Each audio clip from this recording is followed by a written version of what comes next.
ஒரு ஊர்ல நேபுகாத் நேச்சார்னு ஒரு ராஜா இருந்தாரு. அவரு ஒரு கனவு கண்டாரு. அந்த கனவு பத்தி தெரிஞ்சுக்க சாஸ்திரிகளையும் ஜோசியர்களையும் கல்தேயரையும் ராஜா கூப்பிட சொன்னாரு. அவங்களும் ராஜாவிடம் வந்தாங்க. கல்தேயர் ராஜாவிடம், ராஜாவே, நீர் என்றும் வாழ்க, உங்கள் கனவை சொல்லுங்க, அதன் அர்த்தத்தை நாங்க சொல்லுவோம்னு சொன்னாங்க.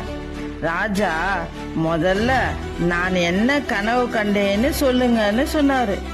கல்தேயர் ராஜாவிடம், நீங்க கண்ட கனவை சொல்ல இந்த பூமியில ஒருத்தரும் இல்ல ராஜான்னு சொன்னாங்க.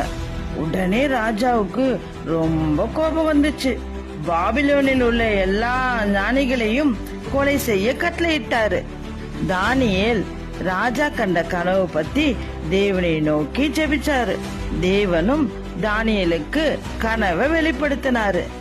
தானியேல் ராஜாவிடம் கனவையும் அதன் அர்த்தத்தையும் சொன்னாரு. ராஜா தானியேலின் தேவனை புகழ்ந்தாரு.